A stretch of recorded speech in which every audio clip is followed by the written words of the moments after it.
My name is Frank Skinner, owner of the City Chronicle newspaper, and this is our third episode of our live news reports.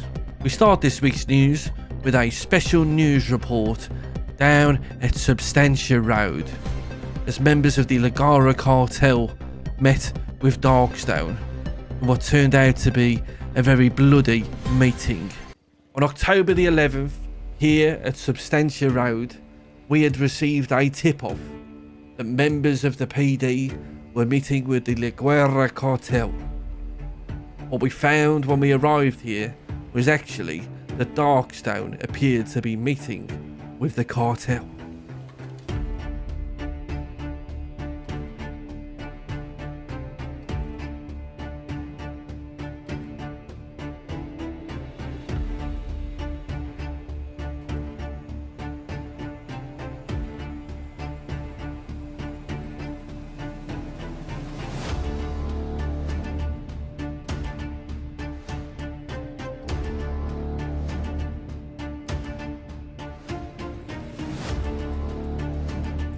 The meeting was happening down at the cove. Meanwhile, around the area some supercars were circling. Some were hidden in the woods behind us, and some on the mountains.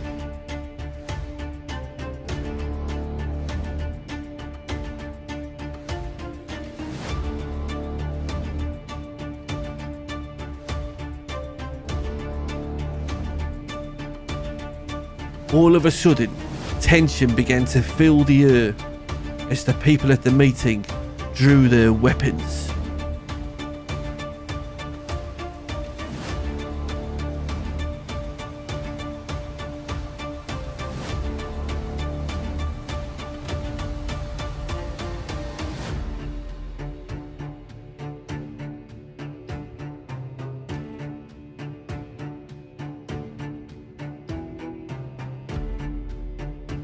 And then, gunfire started.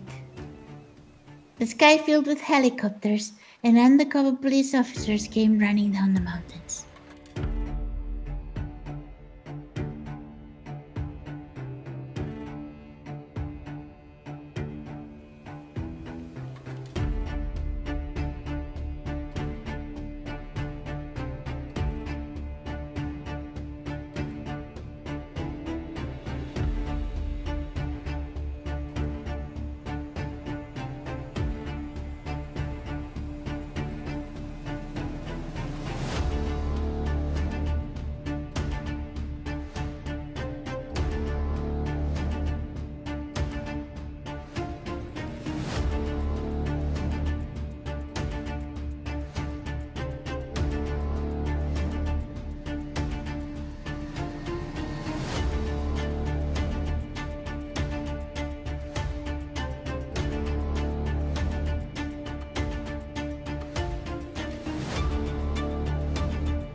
We will bring you more about the Garra Cartel as and when we have it.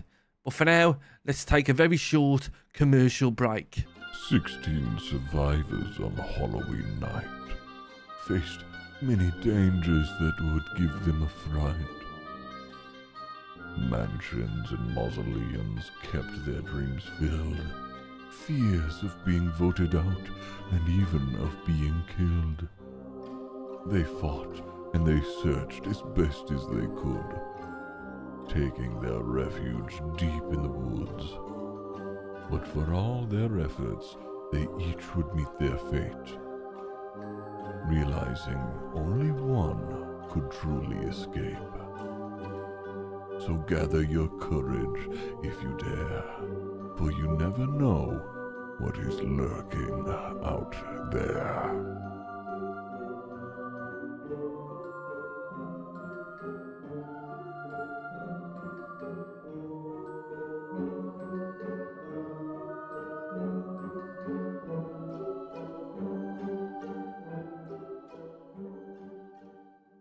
Now, we bring you more news of a zombie outbreak affecting the city.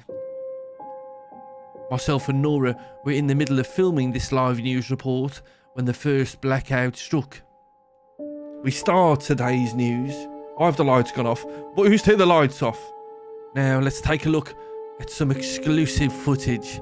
As you can see, zombies attacking police and members of the public fighting side by side up in Polito.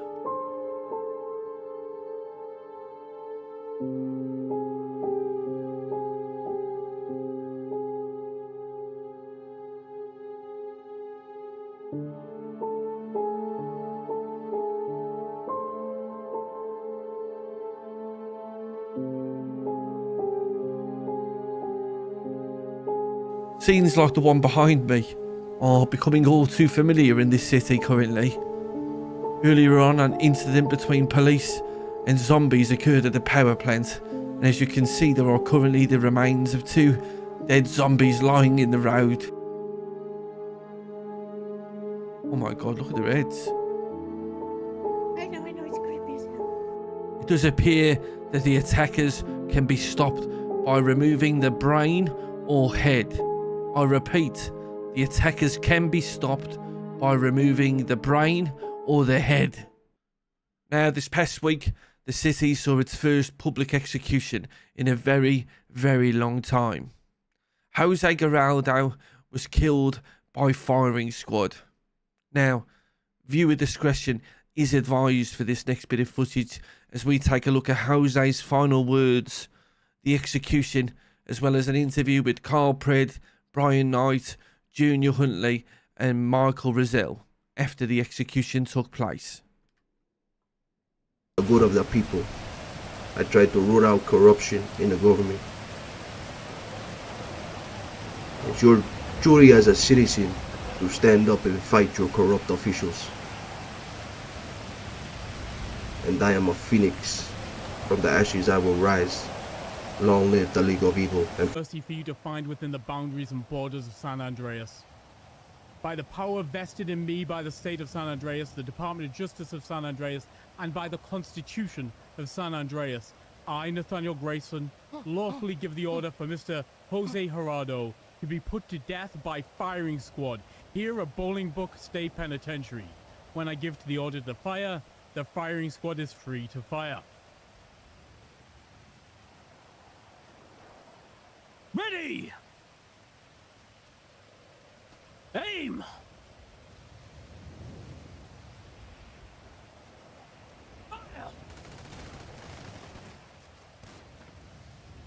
You know, the press might be wondering why myself, Brad, and Yui decided not to hide our faces. We know there's people out there who may use this opportunity to take it out on law enforcement. And if they do, let them know we did that shit. We did, in fact, do that shit. Well said, Brian. This isn't my first execution. This isn't my 10th. But this is going to be one that I remember forever. Because me and Brian Knight got to bond over the death of Jose Gerardo. Oh, gosh. A terrorist, one deemed by the state. Yep. Deemed by the state, not someone that could continue living, targeting civilians. and those that don't deserve his wrath. He got our wrath today. Justice. Scratch that out. Justice. Yeah, if Quentin Quantum managed to karate chop your ass, you know you're fucked. Yeah. So that's all I gotta say there, to be honest. Quentin was a hero that day? He was. Yeah, he was a hero that day. He actually saved Nino Chavez's life. It's true.